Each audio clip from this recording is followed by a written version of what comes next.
الحمد لله رب العالمين وصلى الله على نبينا محمد وعلى آله وصحبه أجمعين. கேள்வி 1. வித்ரு தொழுகையில் குனூத் ஓதும்போது கையேந்துவது கூடுமா? கூடும். சஹாபா ரலியல்லாஹு அன்ஹும் வித்ரின் போது குனூத் ஓதும்போது கைகளை ஏந்தி துஆ கேட்டிருக்கிறார்கள். ஏந்தலாம், ஏந்தாமலும் இருக்கலாம்.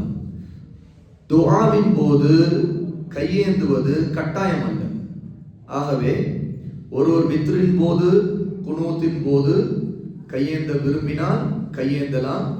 சஹாபா ரலியல்லாஹு அன்ஹு, உதாரணத்துக்கு உமர் ரலியல்லாஹு அன்ஹு அவ்வாறு கையேந்தியதாக ஆதாரம் இருக்கு. அவர்கள் கையேந்தும் போது அவருடைய நெஞ்சு பகுதி அளவுக்கு உயர்த்தி கைகளை ஏந்துவார்கள். இரண்டாவது கேள்வி, ஆண்களைப் போல பெண்களும் தோளோடு தோள் சேர்த்து நிற்க வேண்டுமா? ஆம், தோளோடு தோள் சேர்த்து பெண்களும் நிற்க வேண்டும். ரசூல் ஸல்லல்லாஹு அலைஹி வஸல்லம் பெண்களுக்கு என்று இதுல தனி சலுகை அல்ல விதிவிலக்கு சஃபை நேராக்குவது, நெருக்கமாக நிற்பதில் தரவில்லை. ஆகவே பெண்களுக்கும் ஆண்களை போன்ற சட்டம்தான் சஃபை நேராக நெருக்கமாக இடைவெளி இல்லாமல் ஆக்கிக் கொள்ள வேண்டும். அவை பெண்களும் தோளோடு தோள் சேர்ந்து நெருக்கமாக நிற்க வேண்டும். மூன்றாவது கேள்வி, பெண்கள் வேலைக்கு செல்லும் சட்டம் என்ன? பெண்கள் வேலைக்கு செல்வது அல்லது அவர்கள் ஏதாவது வியாபாரம், சொந்த வியாபாரம் செய்வது இது மார்க்கத்தில் அனுமதிக்கப்பட்டது. ஆனால் இதில் நிபந்தனைகள் இருக்கின்றன. முதல் நிபந்தனை, அவர்களுடைய அன்றாட கட்டாய கடமைகளுக்கு அது இடையூறாக இருக்கக்கூடாது. உதாரணத்துக்கு அவருடைய வீட்டு பணிகள், குழந்தைகளை வளர்ப்பது, கணவருக்கு செய்ய வேண்டிய கடமைகள், தாய் தந்தைக்கு செய்ய வேண்டிய கடமைகள், இந்த கடமையான விஷயங்களில் இடையூறாக அதில் குறைவு ஏற்படும் விதமாக அந்த வேலை இருக்கக்கூடாது. இரண்டாவது, வேலைக்காக வெளியே செல்லுகிற தேவை வந்தால் கட்டாயம் அவர்கள் ஹிஜாப் அணிவது, நறுமணம் பூசாமல் இருப்பது, அலங்காரங்களை வெளிப்படுத்தாமல் இருப்பது கட்டாயம். மூன்றாவது விஷயம், அவர்கள் வேலைக்கு செல்லக்கூடிய இடத்தில் ஆண்களோடு கலக்கக்கூடிய நிலை இருக்கக்கூடாது. ஆண்களோடு தனிமையில் இருக்கக்கூடிய நிலை இருக்கக்கூடாது. உதாரணத்துக்கு வேலைக்கு செல்வார், ஆனால் அங்கே ஆண்களோடு, ஆண்கள் யாராவது ஒருவரோடு ஒரு அறைக்குள் தனியாக இருக்கிற நிலை இருக்கக்கூடாது. சில இடங்கள்ல பாஸ் இருப்பார், அவருடைய அறைக்குள் உட்கார்ந்து தான் அந்த பெண் வேலை செய்ய வேண்டும். அது ஒரு அறை அப்படின்னா அது முதலாளி அவருடைய அறைக்குள் இருக்கிறார் போது இது வேலைக்காகவே என்றால் கூட ஹராம். அந்த மாதிரி தனிமையிலே இருக்கக்கூடாது. அதே மாதிரி ஆண்களும் பெண்களும் கலந்து இருக்கக்கூடிய நிலை இருக்கக்கூடாது. நான்காவது, மார்க்க கடமைகளை நிறைவேற்றுவதற்கு தடை இருக்கக்கூடாது. உதாரணத்துக்கு தொழுகைக்கு இடையூறு, தொழுகைக்கு தடை, அல்லது வேலை செய்யக்கூடிய இடத்தில் ஹிஜாப் அணியக்கூடாது. இந்த மாதிரி அல்லாஹ் தடுத்த காரியங்களை செய்ய வேண்டும் என்ற நிர்பந்தம் அந்த வேலையில் இருக்கக்கூடாது. ஆக இந்த நிபந்தனைகள் எல்லாம் பூர்த்தியாகும் விதத்தில் அதில் எந்த பிரச்சனையும் இல்லை என்றால், கணவருடைய அனுமதி அல்லது தந்தையுடைய அனுமதி இருக்குமானால் ஒரு பெண் வேலைக்கு செல்லலாம் அல்லது சொந்த தொழில் செய்யலாம். உலமாக சுன்னா கல்வியாளர்கள் இன்னொரு நிபந்தனை குறிப்பிட்டிருக்கிறாங்க. ஒரு பெண் வேலை செய்யக்கூடிய அந்த தொழில் அல்லது வியாபாரம் அந்த ஒரு பெண்ணுக்கு இருக்கக்கூடிய இயல்புக்கு ஒத்து இருக்க வேண்டும். உதாரணத்துக்கு இலகுவானதாக இருக்க வேண்டும். கடினமான ஆண்கள் மட்டுமே செய்யக்கூடிய அல்ல ஆண்களுக்கே கடினமாக இருக்கக்கூடிய வேலைகளை ஒரு பெண் செய்யக்கூடாது. சில நேரத்தில் எப்படி இன்னைக்கு பார்க்குறோம் இல்லையா, போலீஸுக்கு வேலைக்கு போறேன்னு சொல்லிட்டு பெண்கள் போறாங்க. முதல்ல அந்த ஆடை மார்க்கத்தில் தடை செய்யப்பட்டது. ஒரு பெண் அப்படி காவல்துறை ஆடையை உடுத்துவது தடுக்கப்பட்டது. இரண்டாவது, ஆண்களோடு கலந்திருக்கக்கூடிய சூழல் தான் ஒரு போலீஸ் வேலையில ஒரு பெண்ணுக்கு இருக்கும், இதுவும் தடுக்கப்பட்டது. மூன்றாவது, அல்லாஹ் கடமையாக்கக்கூடிய தொழுகை போன்ற விஷயங்களுக்கு இடையூறு இருக்கக்கூடிய ஒரு வேலை தான் இந்த போலீஸ் வேலை. சரியா அதை நிறைவேற்ற முடியாது. சில நேரத்தில் அதற்கு பல பிரச்சனைகள், தொல்லைகள் இருக்கும். 5 வேளை தொழுகை நிறைவேற்ற முடியாது. அந்த வகையில் ஆண்களுக்கே அதுவும் தடுக்கப்பட்ட விஷயம்தான். ஆகவே ஒரு ஆண் அந்த மாதிரியான சூழல்ல தன்னை ஆக்கி கொண்டு அல்லாஹ்வுக்கு செய்ய வேண்டிய கடமைகளை குறைவுபட்டு அல்லாஹ் விடக்கூடிய சூழல்ல இப்படிப்பட்ட வேலையில போய் சேரக்கூடாது. நான்காவது விஷயம், பாவிகளுக்கும் அல்லாஹ் வெறுக்கக்கூடிய மனிதர்களுக்கும் சேவை செய்யக்கூடிய நிலையில் ஒரு வேலை இருக்கக்கூடாது.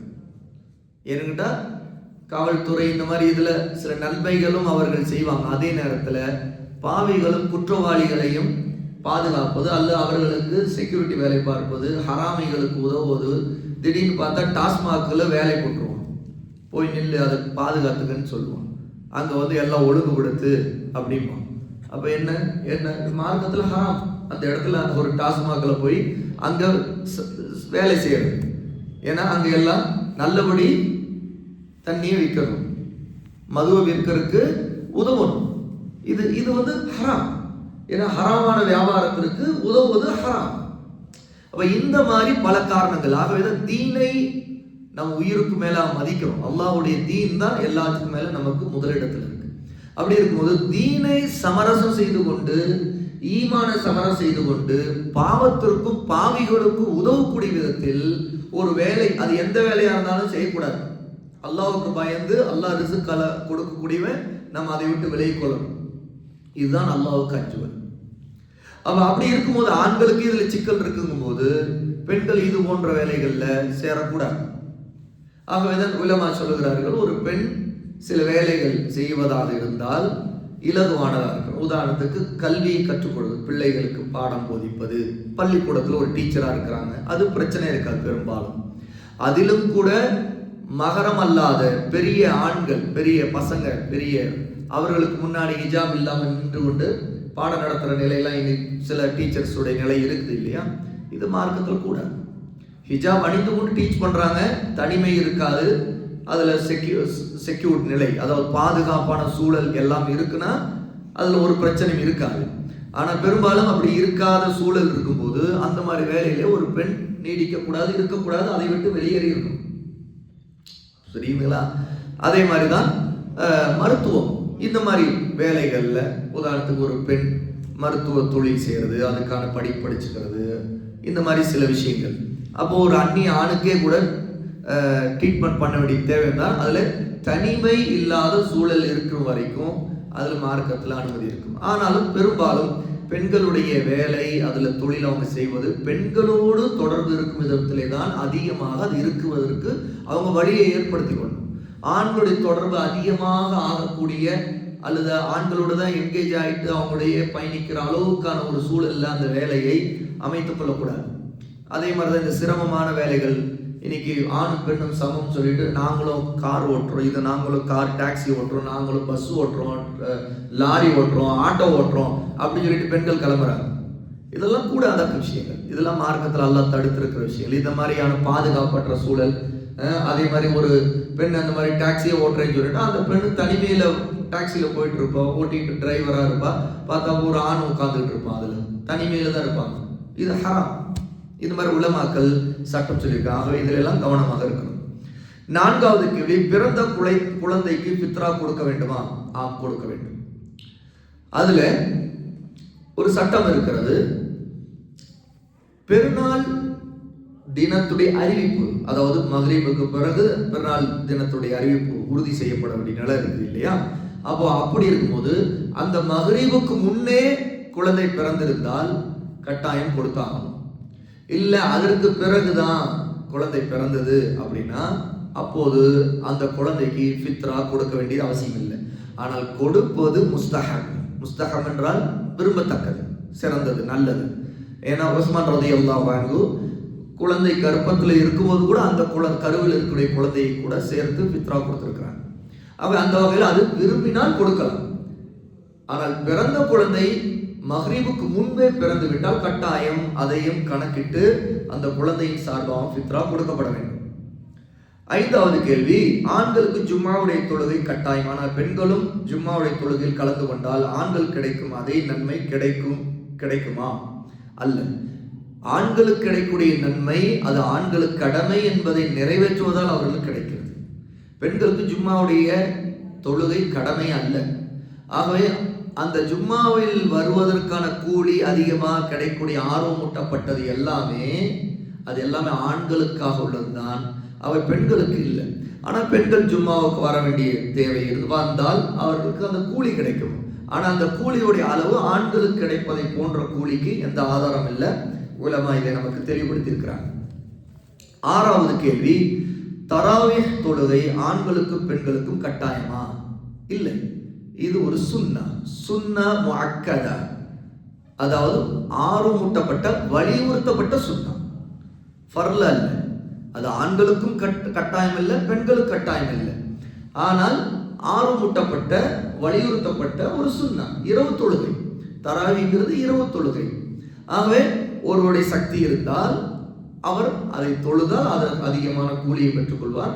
அதில் குறிப்பாக ரமதானுடைய மாதம் போது தராவீஹ் தொழுகை, அதை நம்ம இந்த வாய்ப்பு அதற்கு பிறகு கிடைக்காது என்பது ஆர்வமூட்டப்பட்டது. ஆகவே இது கட்டாயம் அல்ல. 7வது கேள்வி, குர்ஆன் ஓதும் போது சப்தமாக ஓத வேண்டுமா? இதுல முதல் நிலை என்னவென்றால், நாம் சப்தமாக ஓதுவது நல்லது, ஆனால் அது மற்றவர்களுக்கு இடையூறாக இருக்கக்கூடாது. இதுதான் முதல் நிலை. சப்தமாக ஓதலாம். 2வது, நாம் மிதமான குரல்ல ஓத வேண்டும். அதாவது சப்தமும் வெளிப்படாம ஒரு சப்தமே இல்லாம ஒரு நடுநிலையாக ஓதுகிற வழக்கத்தை வைத்துக்கொள்ளும். அவர் குர்ஆன் ஓதுவது அவருக்கும் அந்த உச்சரிப்புடைய சில வார்த்தைகள் உணரக்கூடிய விதத்தில் இருக்க வேண்டும். வாய் இரண்டையும், அதாவது உதடுகள் இரண்டையும் அப்படி மூடிய நிலையில் வைத்துக்கொண்டு ஓதக்கூடாது. அது சிறந்தது இல்லை. சிலர் என்ன செய்வாங்கன்னா, ஓதுவாங்க, பார்த்தா கண்கள்லேயே ஓதிக்கிட்டு இருப்பாங்க. அவங்க உதட அசையாது. இது கண்களிலேயே ஓதிக்கொண்டே இருப்பாங்க. அது சிறந்தது இல்லை. ஓதுவது என்றாலே கிராஅ, திலாவா என்று சொன்னாலே அது உதடுகளை அசைத்து ஓதுவது, நாக்கை அசைத்து ஓதுவது. அல்லாஹ் தஆலா நபி ஸல்லல்லாஹு அலைஹி வஸல்லம் சொல்றான், லா துஹர்ரிக் பிலிசானக தஅஜல பிஹி. நபியே, அவசரப்பட்டு உங்களுடைய நாவை நீங்கள் அசைக்காதீர்கள். அதாவது ஜிப்ரீல் அலைஹிஸ்ஸலாத்து வஸலாம் வஹீயுடைய ஆயாத்துகளை ஓதி காட்டும் போது அது தான் மறந்து விடுவோமோ, அது தன்னை விட்டு தப்பி போயிடுமோ அப்படிங்கிறக்க ரசூல் ஸல்லல்லாஹு அலைஹி வஸல்லம் ஜிப்ரீல் ஓத கேட்க தானும் நாக்கு அசைச்சு ஓதிக்கிட்டே இருப்பாங்க. திரும்ப அப்படியே ஃபாலோ பண்ணுவாங்க. அப்போ அல்லாஹ் தஆலா நபி ஸல்லல்லாஹு அலைஹி வஸல்லமுக்கு, உங்களுடைய நாக்கை அவசரப்பட்டு அசைக்காதீர்கள், இன்ன அலைனா ஜம்அஹு குர்ஆன. ஆகவே இந்த குர்ஆனை ஒன்று சேர்த்து உங்களுடைய உள்ளத்தில் பதிவு செய்வது, அதை ஞாபகத்தில் வைப்பது நம்முடைய கடமை என்று அல்லாஹ் தன்னுடைய கடமையாக சொல்றான். அப்போ ஓதும் போது ரசூல் ஸல்லல்லாஹு ஏன் நாக்கு அசைச்சாங்க, ஏன் அவ்வளவு வேகமா அசைச்சாங்க அப்படின்னா, அது மறந்துடக்கூடாதுங்கிறதுக்காகத்தான். அது தானுபடி ஓத கற்றுக்கொள்ள வேண்டும் என்பதற்காகத்தான். அப்போ ஓதுவது ரசூலுல்லாஹ்வுடைய சுன்னா என்ன அப்படின்னா, நாவை அசைத்து உதடுகளால் ஓதுவது, அதுக்கு பிறகு ஓதுவது. ஆகவே கண்களால் ஓதுவது அது சும்மா பார்க்கிறதுல தான் வரும். ஓதுவது என்பது ஓதணும். அப்போ ஒரு மிதமான நிலையில, சவுண்டு அதிகமாகவும் இல்லாம ரொம்ப குறைவாகவும் இல்லாம, அதாவது உதடுகள் அசைக்காமலும் இல்லாம ஒரு நடுநிலையாக ஓத வேண்டும். அதை மற்றவர்களுக்கு இடையூறு இல்லாமலும் பார்த்து கொள்ள வேண்டும். ஆகவே சப்தமாக ஓதுவது கட்டாயம் அல்ல. அதாவது சப்தமாக கத்தி ஓதணுங்கிறது கட்டாயம் அல்ல. ஆனால் சிறந்தது ஒரு அதிகமான குரலும் இல்லாம மிதமான ஒரு குரல்ல ஓதணும். இது ஆண்கள் பெண்கள் ரெண்டு பேருக்குமே. பெண்கள் அந்நிய ஆண்கள் இருக்கக்கூடிய இடங்கள்ல இருந்தால் அவர்கள் சப்தத்தை வெளிப்படுத்தக்கூடாது. அப்போது அந்த சட்டம் வேற மாறிடும். சரியா? உதாரணத்துக்கு ஒரு பெண் பஸ்ல போயிட்டு இருக்கிறாங்க, இல்ல ட்ரெயின்ல போயிட்டு இருக்காங்க, இப்போ ஓதுறாங்க. ஓதும் போது எப்படி ஓதணும்? அவங்க சப்தம் வெளிப்படாத நிலையில ஓதணும். ஒரு உள்ளுக்குள்ள ஒரு குணங்கள் இருக்கலாம், அது வெளிப்படுத்தக்கூடாது. ஏன்னு கேட்டால் நிச்சயமா பஸ் ட்ரெயினுங்கும் போது அந்நிய ஆண்கள் இருக்கிற இடமா இருக்கும். அந்த மாதிரி இடத்துல அப்படி ஓதக்கூடாது, அவங்களுக்கு கேட்கும் விதமா ஓதக்கூடாது. அது போல உள்ளதுதான் பெண்கள் தம்முடைய அழகான குரலை கொண்டு கிராத்தை ஓதி காட்டுகிற அந்த வழக்கத்தை அந்நிய ஆண்களுக்கு முன்னாடி ஓதுவதன் மூலம் வெளிப்படுத்தக்கூடாது. அதாவது சட்டம் என்னன்னா, அவர்களுடைய அந்த ஓதுவருடைய அழகை இன்னொரு அந்நிய ஆண் ரசிக்கும் நிலை இருக்கக்கூடாது. இது அடிப்படையான சட்டம். இது பல நேரத்தில் இதுல தவறு நடக்கிறது என்னன்னா, பாலிகான அதாவது பருவ வயதை அடைந்து விட்ட பெண்களை கூட இப்படி ஓத வைக்கக்கூடிய இடம் சில நேரங்களில் மதரசாக்கள்ல அதை ஏற்பாடு செய்யறாங்க. அதாவது நிகழ்ச்சிகள், மதரசாவுடைய ஆண்டு நிகழ்ச்சி, இந்த மாதிரி இடங்கள்ல அந்நியானுக்கு முன்னாடி இதை ஒரு அழகான ராகத்தோடு ஓதுகிற மாதிரியான நிலை ஏற்படும். அது கட்டாயம் தவிர்க்கணும். அந்த மாதிரியான முறையில் செய்யக்கூடாது. புரியுதுங்களா? இப்போ இதுல அந்த ஓதும் போது சில நேரங்களில் பயிற்சி அல்லது திருத்தம் அல்லது கற்றுக் கொடுப்பது, கிராத்தை கற்றுக் கொடுக்கிறது, தஜ்வீதை கற்றுக் கொடுக்கிறது, இப்படி ஒரு தேவை அந்த இடத்துல ஒரு ஆசிரியர், ஒரு முஅல்லிம், ஒரு காரி அவருக்கு முன்பு ஓத வேண்டிய நிலை வந்தால் அப்போது அவருக்கு முன்பு மட்டும் அது அனுமதிக்கப்படும் என்றால் அவர் அந்த ஓதுதல் இருக்கக்கூடிய பிழையை சரி செய்வார். ஏனென்றால் அவர் ஒரு ஆசிரியர், அவர் டீச் பண்றார். அந்த அடிப்படையில் மட்டும் அது அனுமதிக்கப்படும். தேவையில்லாம அந்நியான்கள் கேட்கும் விதமா ஓதுவது கூடாது. 8வது கேள்வி, தொழுகை இல்லாத நேரத்தில் பெண்கள் பள்ளிக்கு வர அனுமதி உண்டா? மாதவிடாய் காலத்தில் இருக்கக்கூடிய ஒரு பெண் மஸ்ஜிதுக்கு தொழுகை அல்லாம வேற காரணங்களுக்காக, உதாரணத்துக்கு மார்க்க கல்வியை கற்றுக்கொள்ள அல்லது பயான் கேட்க வேண்டுங்கிற தேவை இருக்கும்போது இப்படிப்பட்ட சூழல்ல வருவதற்கு அனுமதி உண்டு. ஏனென்றால் இதை தடை செய்யக்கூடிய எந்த ஒரு தெளிவான ஆதாரமும் இல்லை. ஆகவே தொழுகைக்காக அல்லாம வேறு காரணங்களுக்காக இந்த மாதிரி மார்க்கத்தை கற்றுக்கொள்வதற்காக ஒரு தேவை இருக்கும்போது ஒரு பெண் மஸ்ஜிதுக்கு வருவது, அந்த பெண்களுக்கான பகுதிகளில் இருப்பது மார்க்கத்தில் அனுமதிக்கப்படும். அதிலும் குறிப்பா சில நேரத்தில் அவர்களுடைய உடல் ரீதியான சில பிரச்சனைகள் இருக்கும் நிலை இருக்குமானால் அவர்கள் மிக ஒதுங்கி இருக்கிற ஒரு நிலையை ஏற்படுத்தி கொள்ளணும். 9வது கேள்வி, கிரகணத்தின் போது கர்ப்பிணி பெண் வேலை செய்யக்கூடாது, வெளியில் செல்லக்கூடாது என்பது கூடுமா? இது ஒரு மூட நம்பிக்கை. சூரிய கிரகணம் அல்லது சந்திர கிரகணம் அந்த மாதிரி நேரங்கள்ல கர்ப்பிணி பெண்கள் வெளியே போகக்கூடாது, சில காரியங்களை செய்யக்கூடாது என்று சொல்வது ஒரு மூட நம்பிக்கை. ஏன்னா கிரகணம் ஏற்படுவது எந்த ஒரு மனிதருக்காகவும் இல்லை, அல்லது ஒருத்தருடைய பிறப்புக்காக இறப்புக்காக இல்லை. அப்ப பிறப்புக்காக இறப்புக்காக இல்லைன்னு ரசூல் ஸல்லல்லாஹு அலைஹி வஸல்லம் தெளிவான ஹதீஸே இருக்குது. இதுக்கு ஒரு மறுப்பு போல. ஏன்? கர்ப்பிணி பெண்ணுக்கும் அதுக்கு சம்மந்தம் இல்லை. ஆகவே இந்த மாதிரி விஷயங்களை மூட நம்பிக்கையின் அடிப்படையில் செய்வது கூடாது.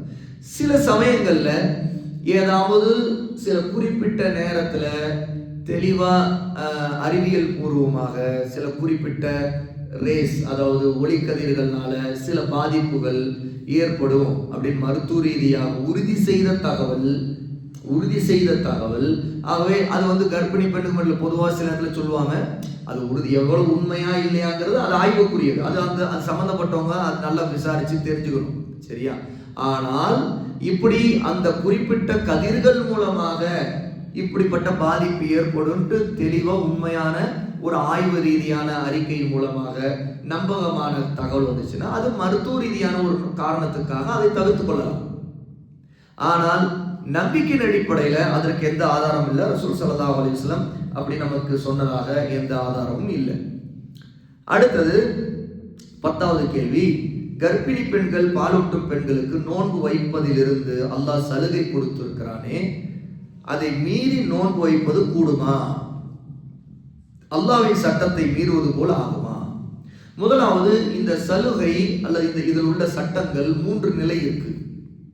கர்ப்பிணி பெண், பாலூட்டும் தாய்மார்கள், இவர்கள் நோன்பு வைப்பதை பற்றிய சட்டம் 3 நிலை. முதலாவது நிலை, அவர்களுக்கு சக்தி இருந்தால் நோன்பு வைப்பதுதான் சிறந்தது.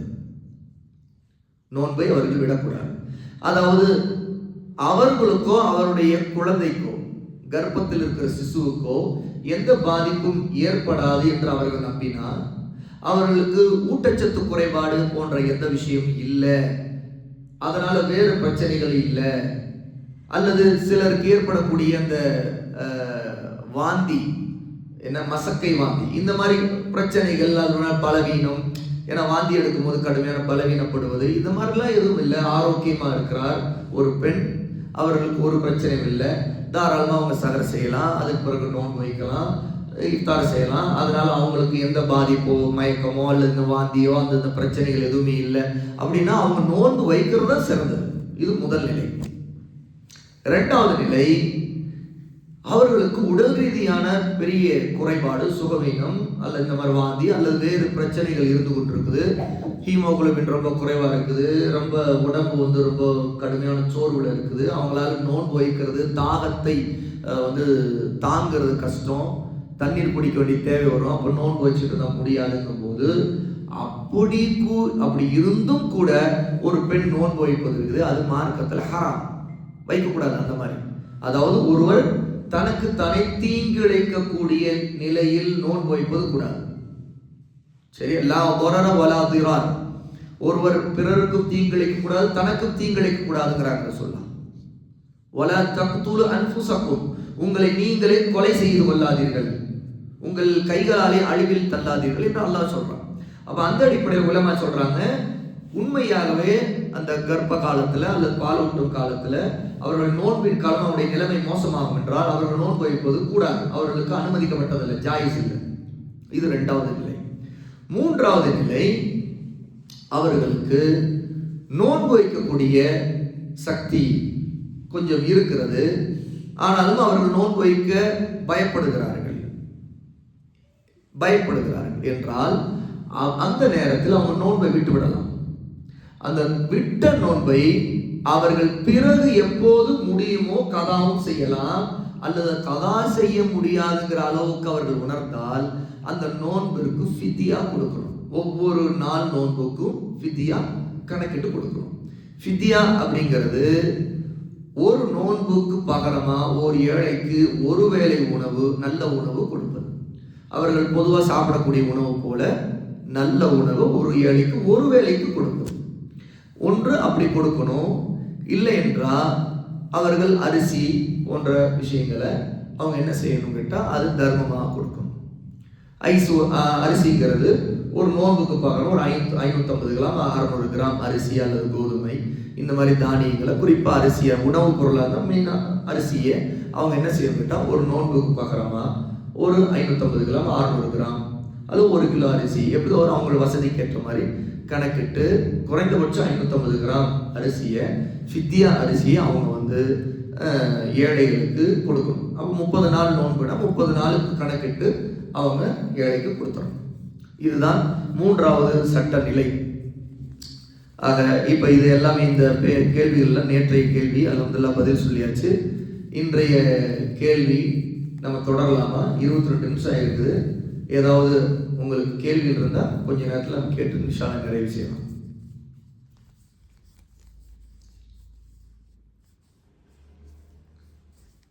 ஓகே, சுப்ஹானக்கல்லாஹு பிஹம்திக அஷ்ஹது அல்லா இலாஹா இல்லா அன்த அஸ்தக்ஃபிருக வ அத்தூபு இலைக். அஸ்ஸலாமு அலைக்கும் வரஹ்மத்துல்லாஹி வபரகாத்துஹு.